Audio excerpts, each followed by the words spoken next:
Well, we're here live at Carlisle, the Questions at Carlisle show, and here on redlinedodge.com as well. And I'm here now. We're going to take a quick look at a front-wheel drive turbocharged car. Now, all of you guys born in the 40s and the 50s and the 60s remember the 80s. That's when the turbocharged front-wheel drive cars really kind of came on the scene and kept Chrysler alive. Really, without these cars, we wouldn't be here today. So let's walk around this one, and it's a four-door Dodge Shadow, correct or no? Spirit. Spirit. Thank you, Dodge Spirit. And describe a little bit about, is it original or restored? This is all original. I bought it from the original owner 3 years ago. It's got 45,000 miles on it. Let's pop the hood and have a look at that 2.2 liter. So describe all stock under the hood. It's all stock, untouched. It has actually a Lotus cylinder head that wasn't out for many years. I believe only 2 years they had it. And transmission on this particular one? 5-speed, heavy-duty, 568. Getrag, correct? Yes, that's correct. Was this transmission also used in certain minivans, or tell me about that?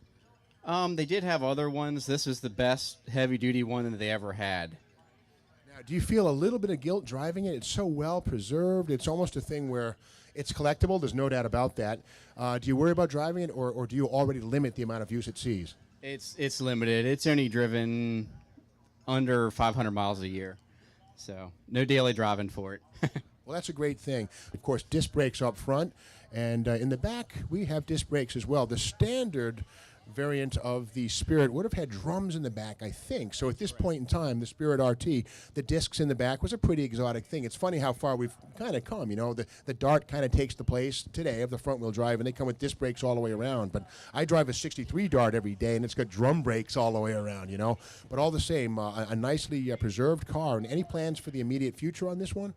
Nope, just keep it all stock as clean as possible. Got to say, inside, the velour interior, beautifully preserved. And again, I like the thin pinstripes of red on the gray inside. And of course, the 5-speed stick, you know, something that in a four-door sedan you wouldn't really think of. And of course, the standard acclaims were kind of mundane cars, you know, but this was sort of the, let's say, the high-performance model of it. Trunk spoiler specific to the RT, of course, and of course, these wheels.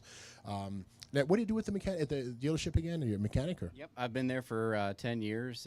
Almost anything comes my way, so anything Chrysler related. How do you feel about the revival of rear-wheel drive V8 vehicles? Pretty cool, huh? It is pretty cool. Anything Mopar, I go for it. Well, neat. Well, I thank you very much for bringing the car and showing it to us and educating me a little bit, too. I got to bone up on my 80s cars a little bit. However, I appreciate this, and thanks again for bringing it here and showing it to us. Thank you.